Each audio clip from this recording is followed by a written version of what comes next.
হাত পাতা বানাইতে পারতাম আর ওকে তোমার জায়গায় বসাইতে পারতাম, কিন্তু আমি ওকে হাত পাতা বানাইছি, তোমাকে আমি দেনেওয়ালা বানাইছি, আমি আল্লাহ বানাইছি। কোরআন বইলা দিছে ও তো পাওনাটা চাইতেছে, পাওনাটা, তুই ওরে ধাক্কাস কেন? এই জন্যই তো আরেক জায়গায় বলছে আম্মা সাইলা ফালা তানহার, ঘোড়ার উপরে চড়েও যদি আসে আর মার্সিডিজ গাড়ি নিয়েও যদি ভিক্ষা করতে আসে আর যদি বলে আল্লাহর নামে দে, খালি ফিরেও না, কিন্তু পাওনাটা নিতে আসছে। হক্কুল লিসাইলি ওয়াল মাহরুম, এটা পাওনা। দান খয়রাত তোর পাওনা ছিল, দেই নাই, দেই নাই, রমজানে দেই না, ওয়াক্তান ফাওয়াক্তান দেই না। কত মানুষ আছে আত্মীয় স্বজন পর্যন্ত অভিযোগ করে, দুয়ারে আইসা বসা থাকে, আত্মীয় স্বজনদের পর্যন্ত ধাক্কা দেয়, অথচ যেখানে 2 গুণ সওয়াব পাওয়া যায়, কত ডাবল, ডাবল সওয়াব। আল্লাহর রাস্তার দ্বিগুণ পাবেন, দ্বিগুণ, ডাবল এই রমজানে আত্মীয় স্বজনকে দিলে। উচিত ছিল খুঁজা খুঁজা দেওয়া। পাড়া প্রতিবেশীরে দিলে ডাবল পাবেন, এরাও আত্মীয়র অন্তর্ভুক্ত হয়, প্রতিবেশী এরাও আত্মীয়র অন্তর্ভুক্ত, কিন্তু খবরই নেয় না,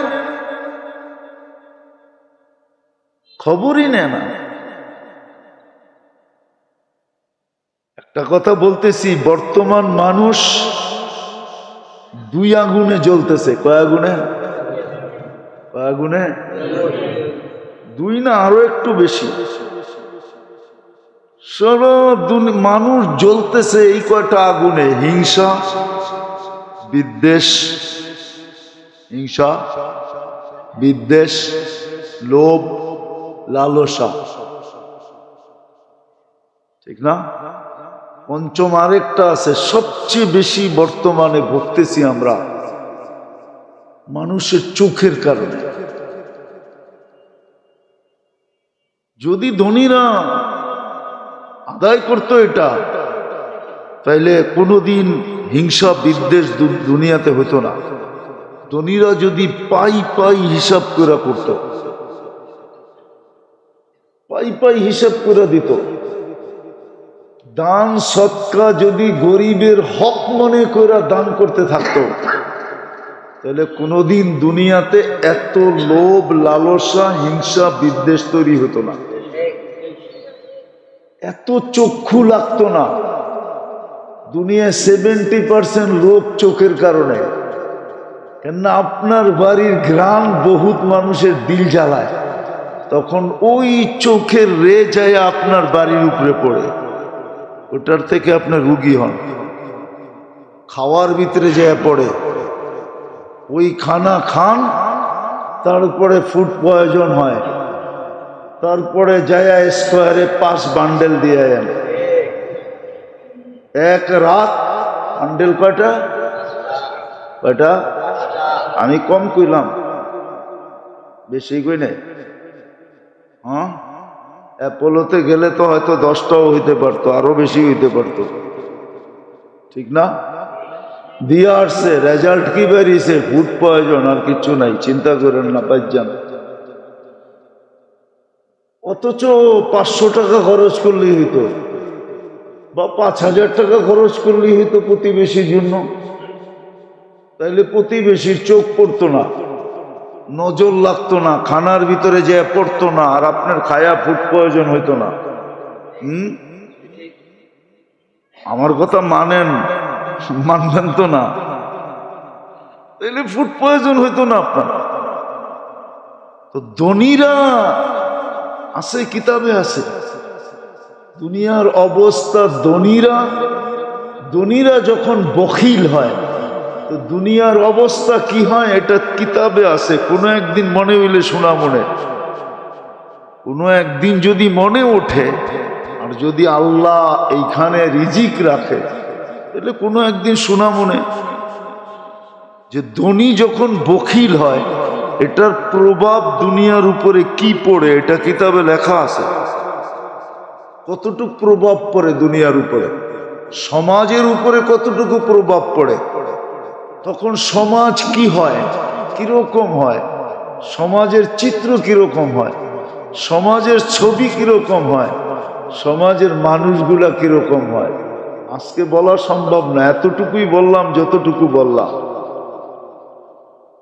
এটা শুধু ধনীদের হিসাব করে যাকাত না দেওয়ার কারণে, পাই পাই হিসাব করে, আর গরিবদের হক না দেওয়ার কারণে,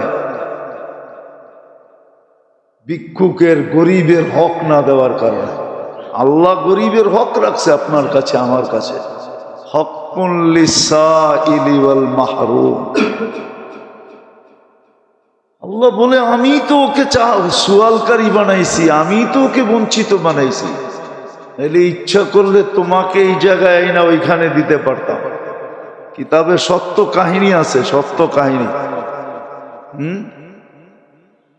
সত্য কাহিনী আছে।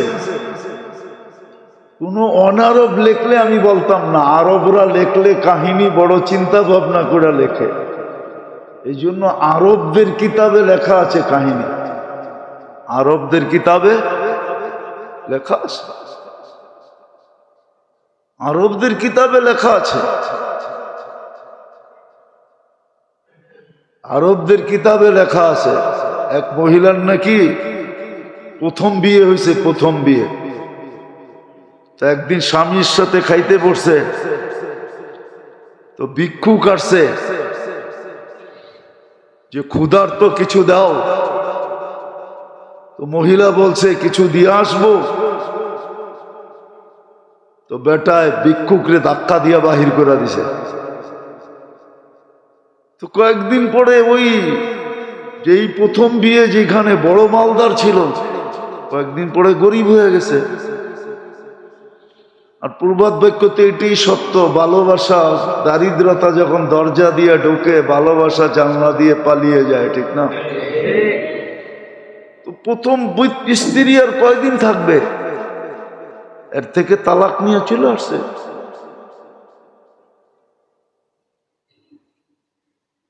তালাক নিয়ে চলে আসছে। তো দ্বিতীয় জায়গায় যখন বিয়ে হয়েছে, ওইখানে আবার স্বামীর সাথে খাইতে বসছে, তখন ভিক্ষুক আসছে, এসে বলছে আল্লাহর জন্য কিছু দাও। স্বামী স্ত্রীকে বলছে দিয়ে আসো, আমরা যাই খাইতেছিলাম পুরাটা উঠে দিয়ে আসো, আমরা নতুন আবার হয়তো অন্য বেলা খাবো, নাহলে পাক্কুরা খাবো। আওয়াজে বোঝা যাইতেছে অনেক ক্ষুধার্ত, অনেক প্রয়োজন। তো যায়া ফিরা আসছে, দিছে তো বটে, কিন্তু চোখ পানি নিয়ে ফিরা আসছে। জিজ্ঞেস করছে তুমি কাঁদো কেন? বলছে তুমি যাকে ভিক্ষা দিতে পাঠাইছো জানো? জানো এটা আমার প্রথম স্বামী ছিল। তুমিও কি আমাকে চিনো? না, তোমাকে তো চিনি না। বলে তোমার প্রথম স্বামী যাকে ধাক্কা দিয়া বাহির করে দিছিল, আমি ওই ব্যক্তি। আল্লাহ ওইখানের মালাই না এইখানে দিয়া দিছে, আর এইখানের ভিক্ষুক দারিদ্রতা উঠাইয়া ওর গলার ভিতরে পড়ায় দিছে। আল্লাহ পারে, সত্য এটাই। নাহলে প্রবাদ বাক্য কেন হইতো? সকাল বেলার ধনী রে তুই ফকির সন্ধ্যা বেলা, কেন গান হইতো? কেন হইতো নদীর এপার বাঙ্গে ওপার ঘরে এই তো নদীর খেলা, সকাল বেলার ধনী রে তুই ফকির সন্ধ্যা বেলা। হ্যাঁ, তাহলে কেন ঐতিহ্য বহন করত? বাংলাদেশে পুরান ঐতিহ্য কেন হইতো? ঐতিহ্যগুলো তো এটাই বলে যে একদিন এই জমিদারদের দাপট ছিল, একদিন রাজত্ব ঈশাখারী ছিল, একদিন রাজত্ব বিক্রমপুরে রাজা গোর গোবিন্দরই ছিল, একদিন রাজবাড়িতে রাজারই রাজত্ব ছিল, একদিন স্বপ্নপুরীতে রাজাই বাস করত, নাটোরের রাজার বাড়িতে একদিন রাজাই থাকতো, রানীই থাকতো, ঐতিহ্য বহন করত না। আজকে ঐতিহ্য পড়ে আছে। আমাদের দেশ একসময় জমিদারি প্রথা ছিল, জমিদার বাড়ির ইটগুলো এখনো সাক্ষী বহন করতেছে, এইখানে কেউ থাকতো, তাদের দাপট ছিল, ঘোড়ার যুগ ছিল, ওরা এখান থেকে বাহির হইতো ছুটতে ছুটতে, হ্যাঁ, তার দাপট ছিল। আজকে যেরকম বিদ্যুতে চমকায় আমাদের এলাকা, একদিন জমিদার বাড়িও তেলের বাতিতে, তাও কেরাসিন তেল না, ওই কেরাসিন আবিষ্কার তো হয়েছে অল্প কয়েকদিন। যেদিন থেকে পেট্রোল পাইতে শুরু করছে ওই দিন থেকে কেরাসিনের আবিষ্কার। কেরাসিনের তেল না তো, ওই সময় বাতি জ্বলতো দামি দামি তেল দিয়া, দামি দামি সরিষার তেল দিয়া, জাইতুনের তেল দিয়া, অন্য রকমের তেল ছিল, ওইটা দিয়া বাতি প্রজ্বলিত হইত। সারা রাত্র জমিদার বাড়িতে মশালের বাতিতে খা খা করত। ওই দিনও তো আমাদের মনে আছে, এত তো ভুলা যায় নাই, যে সন্ধ্যা হইলে ঢাকা সিটির মোড়ে মোড়ে আইসা ম্যাচ দিয়া বাতি জ্বালায়া দিয়া যেত। কারো মনে আছে কিনা জানি না, বলবেন। আপনি তো দেখা যায় আদম আলাইহিস ইসলামের জমানার, ঠিক না? এখনো তো মনে আছে, সকালবেলা গাদার গাড়ি লইয়া আইতো, আরে না, মহিষের গাড়ি লইয়া আইসা তারপরে প্রত্যেকের বাড়ির সামনের থেকে ডাম্পিং ডিগপুর থেকে বইড়া বইড়া লইয়া যেত। মনে হয় বোঝেন নাই, বুঝছেন কিছু? কিছুই বোঝেন নাই, করতে বুঝবেন, বুঝেন না?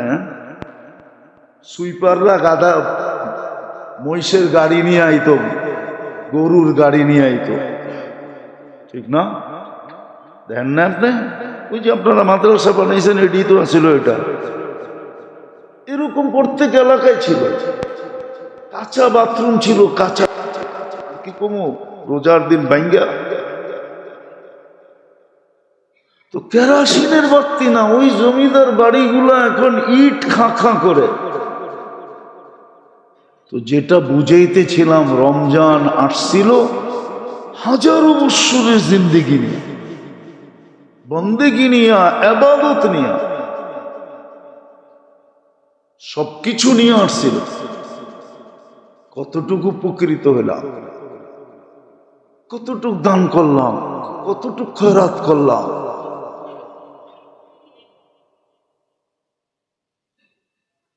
কতটুক দান করলাম, কতটুক খয়রাত করলাম, কতটুক সদকা করলাম, কতটুকু হিসাব করে যাকাত দিলাম।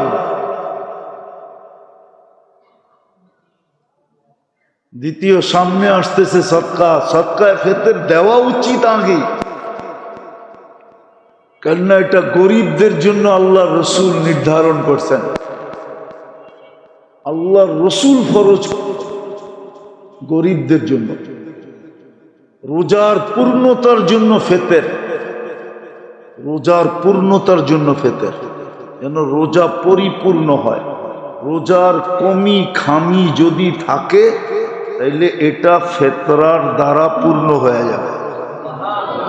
আর যতক্ষণ পর্যন্ত ফিতরা না দিবে, যদি ফিতরা ওয়াজিব হয়ে থাকে আর না দিবে, ততক্ষণ পর্যন্ত রোজা পেন্ডিং থাকবে। দেখেন না আমাদের অফিসে ফাইল পড়ে আছে, পড়ে আছে, পড়ে আছে, যদি জিগা এতদিন পড়ে রইল কেন, পাওই তো লাগান নাই। মনে হয় বোঝেন না, বুঝেন? পাওই তো, এটা হাঁটবে কেমনে? পাও বোঝেন? টেবিলের নিচ দিয়ে তো দেনই নাই, কোথেকে যে বইটা, ঠিক না? তো রোজা পেন্ডিং থাকবে, কবুল হবে না, যাবে না। কবুল তো পরের কথা, উপরে উঠবে না, এক স্তর পর্যন্ত ওইটা পেন্ডিং হয়ে যাবে। স্টপ হয়ে যাবে। এই জন্য ফিতরা সাধ্য অনুযায়ী দেওয়া চাই, মন খুলা দেওয়া চাই।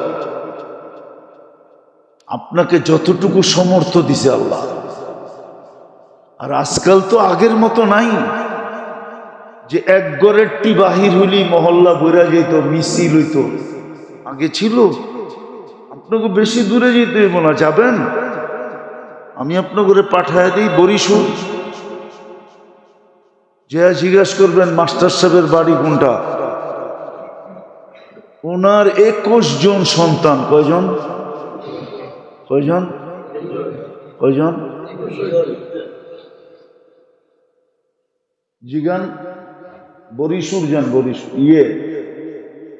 বরিশাল বাজারে যান, যে জিগান মাস্টার সাহেবের বাড়ি কয়জন। 21 জন যদি এক বাড়িতে বাইরে তো মিছিল না তো কি? এখন তো কোনো বাড়িতে টোকাইয়া 2টার বেশি পাওয়া যায় না, ঠিক না? সাইনবোর্ড লাগাইয়া দিছে 2-এর বেশি নিয়েন না, মায়ের স্বাস্থ্য ভাঙ্গেন না, ঠিক না?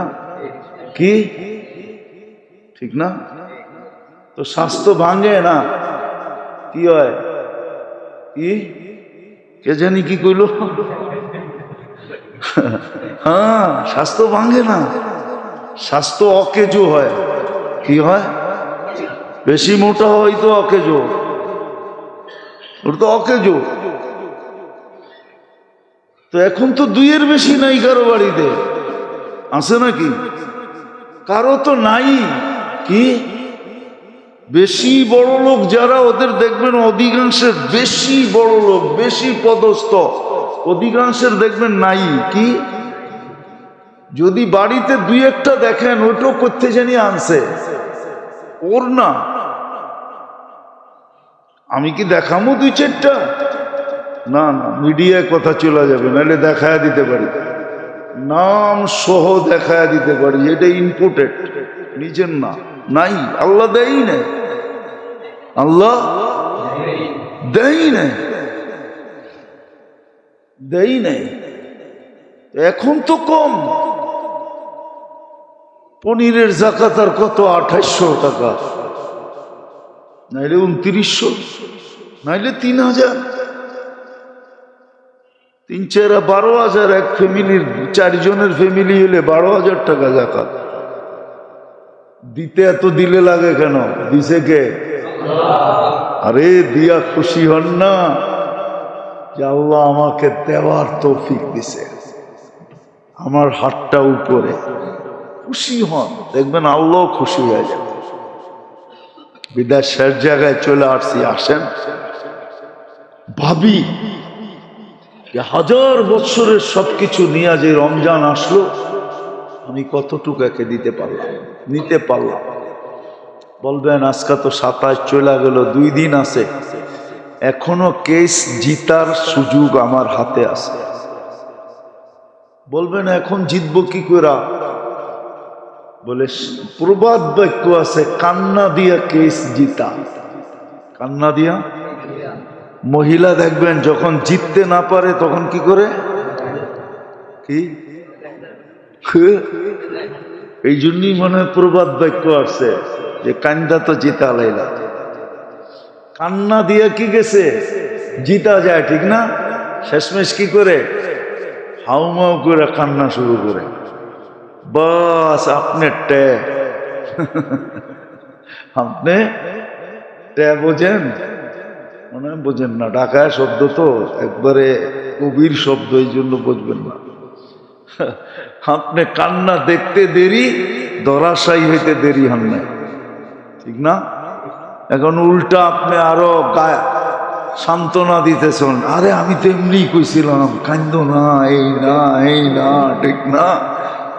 এখন জিতার শুধু একটাই রাস্তা আছে, 2টা রাত্র আমাদের সামনে আছে। আজকে 28-এর রাত্র, কালকে 29-এর রাত্র, 2টা দিন আমাদের কাছে আছে। আর যদি 30 হয় তাহলে আরো একটা বেশি আছে। এখন যদি কান্নার মাধ্যমে জিততে পারি, তওবা আর কান্না, তওবা আর কান্নার মাধ্যমে যদি জিততে পারি, তওবা করতে হবে। মনের থেকে তওবা। আবার তওবার এরকম হইতে হবে যে আর যেন এটার ভঙ্গ না হয়।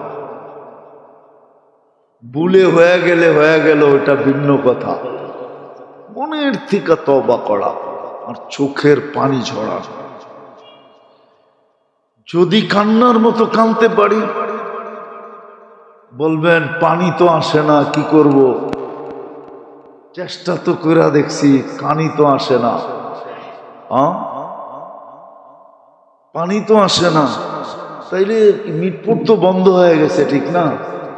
আর যদি খোলা থাকে তাহলে কেমিক্যাল আছে, রুমালে লাগায় আর রুমাল চোখের কাছে নিলেই পানি আইব। যদি বাহানা চলে তাহলে এটা চলবে না কেন, ঠিক না?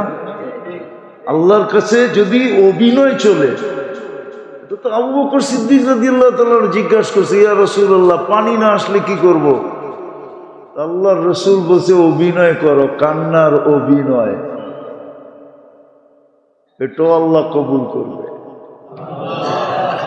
যদি অভিনয় কবুল করে তাহলে পেঁয়াজের কান্নাও কবুল করবে, যদি ওই সময় হাত উঠাইতে পারি। হাত উঠানো মনে থাকে। পেঁয়াজ কাটতে যে চোখে পানি আসে না, ওই সময় যদি কান্নার দোয়ার কথা মনে ওঠে যে এই তো পানি আসছে, এই তো সুযোগ, হাতটা উঠায় দেই, মনে থাকলে ওইটাও কবুল হবে। হ্যাঁ, মনে থাকলে। আর যদি রুমালে কেমিক্যাল লাগায় নাকের কাছে নেন, মুখ চোখের কাছে, তাহলে ওইটাও কবুল হবে। যদি ওই সময় মনে ওঠে যে না, আমার তো কান্না আসে না, এইভাবে পানিটাই না, কমসে কম হাত উঠায় মাপ চাই। কিন্তু ওই সময় মানুষের কাছে চাওয়া, আল্লাহর কাছে চাওয়া মনে থাকবে না, ওই সময় মনে থাকবে মানুষের কাছে চাওয়া। মানুষের মন গুলানো মনে থাকবে, আল্লাহর মন, আল্লাহর কাছে চাওয়া মনে থাকবে না। যদি কেমিক্যাল দিয়া হয় আর কি। এটাও কোনো পেপার কোনো পত্রিকা বললাম আর কি, নাইলে বলতাম না। সন্ধান পাইছি যে কেমিক্যাল দিয়েও বলে কাঁদা যায়। হ্যাঁ, কি আপনারা জানেন নাকি? হ্যাঁ, আল্লাহর কাছে অভিনয় চলবে, অভিনয় করেন। বিদায় সুযোগ আমাদের কাছে এটাই আছে, এক কান্না, এক তওবা, নাইলে বাকি সব সুযোগ হাতছাড়া হয়ে গেছে। লাইলাতুল কদরের সুযোগ এখনো একটা সামনে আছে, 29 তারিখের রাত। কিন্তু কালকেই বলছিলাম, কিতাবের আলোকেই বলছিলাম যে গত রাত্রি লাইলাতুল কদর হওয়ার সম্ভাবনা সবচেয়ে বেশি ছিল। কেননা বেজর রাত্র ছিল, আবার জুমার রাত্রিও ছিল। যখন বেজর রাত্রি জুমার রাত্রি এক হয়, ওই দিন সবচেয়ে বেশি থাকে আশঙ্কা থাকে লাইলাতুল কদরের। আর কালকেরটা আরো বেশি আশঙ্কা জাগায়া দিছেন। বিলকুল 27 তারিখের রাত্রেই শুক্রবারের রাত্র ছিল, আর ওই রাত্রেই সারা বাংলাদেশে কোরআন খতম ছিল। তিন জিনিস আইসা গড়ায় একসাথে হয়ে গেছে। কিন্তু 29-এ এখনো আমরা আশা রাখতে পারি। বিদায় ফেতরা যারা এখনো দেই নাই, অতি তাড়াতাড়ি ঈদগায় আসার আগে দিয়া ফেলি, পুরস্কারের রাত্রের আগে দিয়া ফেলি, যেন আমাদের রোজা, আমরা ঈদগার দিকে আসতে থাকি আর আমাদের রোজা আল্লাহর কাছে পৌঁছা উপস্থিত হয়ে বসে থাকে। নাইলে কিন্তু পেন্টিং হয়ে যাবে। মন খুলা দেন গরিবদেরকে। ওকে আল্লাহ গরিব বানাইছে, আপনাকে আল্লাহ ধনী বানাইছে। ওকে আল্লাহ হাত পাতনেওয়ালা বানাইছে, আপনাকে আল্লাহ দেনেওয়ালা বানাইছে। মন খুলা দেন। কোরআনে বলছে আল্লাহ কি ফকির? তারপরে তো আল্লাহ বলছে আনতুমুল ফুকারা আল্লাহু আল গানিয়ুল হামিদ। ভিক্ষুকের বাচ্চা তো তুই ছিলি, এখনো তো ভিক্ষুক। আল্লাহ তো ধনী।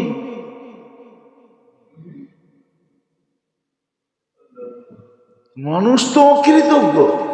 আয়েশা ফেরেশতা জিজ্ঞাসা করছে, তুমি তো এমন ছিলা এমন ছিলা, আল্লাহর ওয়াস্তে কিছু দাও না আমাকে? তো ও বিলকুল ওই ফেরেশতাই আবার রূপ ধরে আসছে। আমি কবে এমন ছিলাম? আমি তো আগের চেয়ে ভালো। মালমূল তো আমার এটা খানদানি। কি এখন তো সব জমিদার, ঠিক না? যারে জিজ্ঞেস করবেন একটু পয়সা হলে তো আমরা মালদার, খানদানি মালদার। অথচ দাদার নাম জিজ্ঞেস করলে বলতে পারবো না। তো খানদানি জমিদার হলো কেমনে? কোন তো রাগ হয়ে গেলেন? এই মজবাই আছে, অনেকজনে আছে দাদার নাম বলতে পারবে না। পরদাদারটা তো দূরের কথা, আপনি কয় পুরুষের নাম বলতে পারবেন বলেন? কি রাগ হয়ে গেলেন? কয় পুরুষের নাম বলতে পারবেন? বাপ দাদা, তার বাপের নাম, তার বাপের নাম। যে দাদার উপরে নাম বলতে পারে না ও আবার কেমনে? আমরা খানদানি জমিদার ছিলাম, খানদানি বড় লোক ছিলাম। খানদানি বড় লোক যদি হয় তাহলে ও বাপ দাদার নাম বলতে পারবে, ওর ঐতিহ্য মনে রাখবে। আমরা এমনে এমনে এমনে এমনে আইসা এই গলি এই গলি এই গলি দিয়ে আয়া এইখানে ছিনতাইকারীর হাতে পুরা ফকির হয়ে গেছে। ও বলতে পারবে, কেউ বলতে পারবে না। তো যেটা বুঝাইতেছিলাম, ও বলছে দেয় না। ফেরেশতা বলছে তুই যেমন ছিলি তেমন হয়ে যা। আল্লাহ ওরম বানায় দিছে। গেছে দ্বিতীয় জনের কাছে, সর্বশেষ গেছে বকরিওয়ালার কাছে। এই জন্য বকরি পাললে মানুষ বিনয়ী হয়। কিছু ব্যবসা আছে যেই ব্যবসায় মানুষ বিনয়ী হয়, কিছু ব্যবসা আছে যেই ব্যবসায় মানুষ কি হয়? বিনয়ী হয়। ব্যবসারও একটা খাসিয়ত আছে, কিন্তু ব্যবসারও একটা প্রভাব আছে, স্বভাব আছে। মানুষ ওই স্বভাবে স্বভাবান্বিত হয়। এই জন্য যেই কোনো ব্যবসা করা ঠিক না। এটাও যাই না করা উচিত যে কি ব্যবসা করলে আমার জন্য ঠিক হবে। তো বকরিওয়ালার কাছে গেছে, যাওয়ার পরে যখন বলছে, তো বকরিওয়ালা বলছে তুমি ঠিক বলছো, আমি এরমই ছিলাম। এটি সব আল্লাহ দিছে। আল্লাহর জন্য চাও, যতটি মনে চায় তোমার ইচ্ছা মতো লয়ে যাও। আমাকে বইলো না আমি কয়টা দিব, এটি সব আল্লাহর দেওয়া। আমি তো ছিলামই অন্ধ, চক্ষুই তো ছিল না, দুনিয়াই তো দেখতাম না। আল্লাহ চক্ষু দিছে আমাকে, একটা বকরির থেকে এগুলা দিছে। এটি সব আল্লাহ। তোমার যা মনে চায় উঠে এলো, সবগুলা নিলেও কিচ্ছু বলবো না। ফেরেশতায় মাথায় হাত বুলায় হয়েছে, থাক তোরটা তোর কাছেই। আমি ফেরেশতা, আমার দরকার নাই। আল্লাহ পরীক্ষার জন্য পাঠাইছিল, তুই পাস, তুই সাকসেস। অথচ রমজান মাসে দানের সব আল্লাহর রাস্তায় খরচ করার সমান ছিল। যাকাত দেওয়া এরকম ছিল, দান করা এরকম ছিল, হিসাব করে দেয় না। বৎসরের শেষে যার কাছে 94,500 টাকা জমা আছে, ওর উপরে যাকাত ওয়াজিব। যদি করজ না থাকে, এর চেয়ে বেশি তার উপরে কারো পাওনা না থাকে। আর যাকাত দেওয়া গৌরবের বিষয়। ইয়াদুল উলিয়া খায়রুম মিন ইয়াদিস সুফলা। নিচের হাতের চেয়ে উপর হাত 100 গুণ, কোটি গুণ উত্তম। একটা দেওয়ার দ্বারা একটা সম্পর্ক হয় আল্লাহর সাথে, সেটা হলো আল্লাহ দাতা এও দাতা। আল্লাহ কি আমাদেরকে দেয়? কে? যে দেয় তাকে কি বলে? সে এই গুণের ছোঁয়া পাইল, গুণের ছোঁয়া। এই জন্যই হাদিসে আছে তাখাল্লাকু বিআখলাকিল্লাহ। এই জন্যই বলে আল্লাহর রঙে রঙ্গ। আর আল্লাহর রঙে যে রঙে আশা করা যায়, আশা করা যায়। আল্লাহর রঙে রঙ্গার দ্বারা আশা করা যায় 90% আশা করা যায়, বেশিরভাগই আশা করা যায় যে কিয়ামতের দিন মাফ করে দিবে।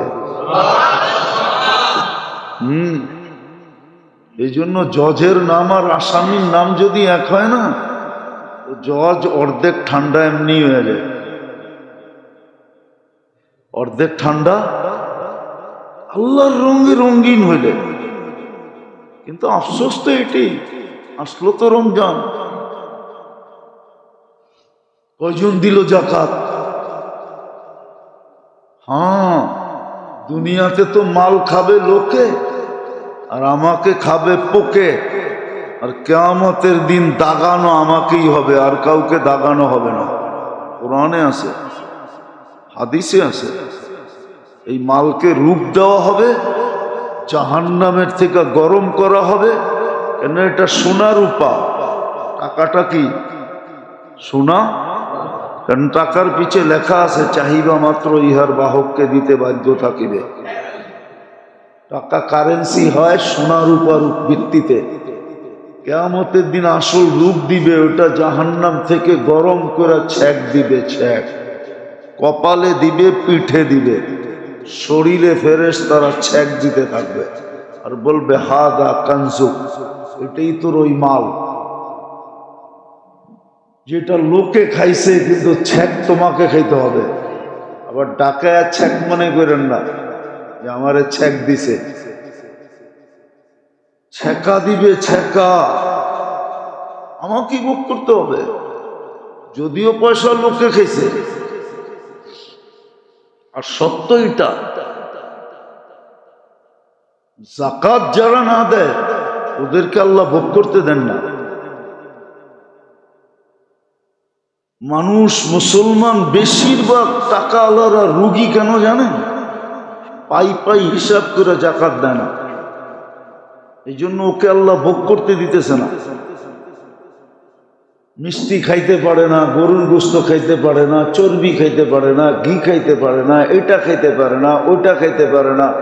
এমনকি ডাক্তাররা কেউ মশারির দিলেও খায় না, তাহলে আপনার ওইটা বেড়ে যাবে। কি জানি বেড়ে যায় কি? হ্যাঁ, টিজি বেড়ে যাব। মশারির ডেল পর্যন্ত খাইতে দেয় না। সত্য এটা, আমারটা মানেন। আমার কথা দিলে গাতেন। যাকাত যে পাই পাই হিসাব করে না দিবে, ওকে আল্লাহ ভোগ করতে দিবে না। এই জন্য এই সমস্ত রোগগুলা বেশি হয় যারা যাকাত দেয় না, খাইতে পারে না।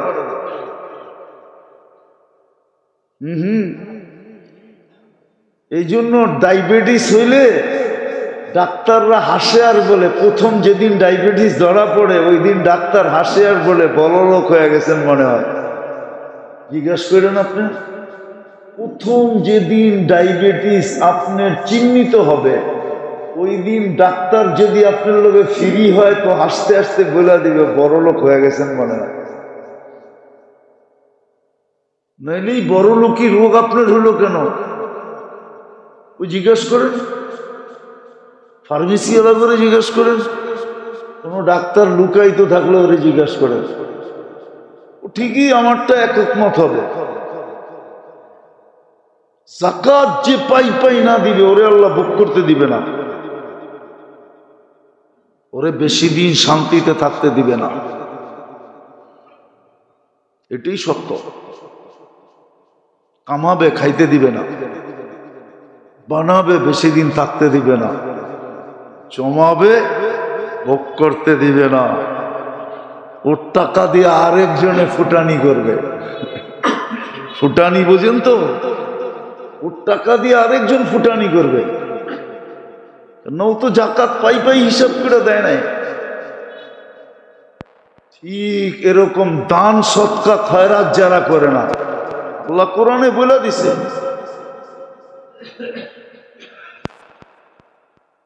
হক্কুন লিসাইলি ওয়াল মাহরুম,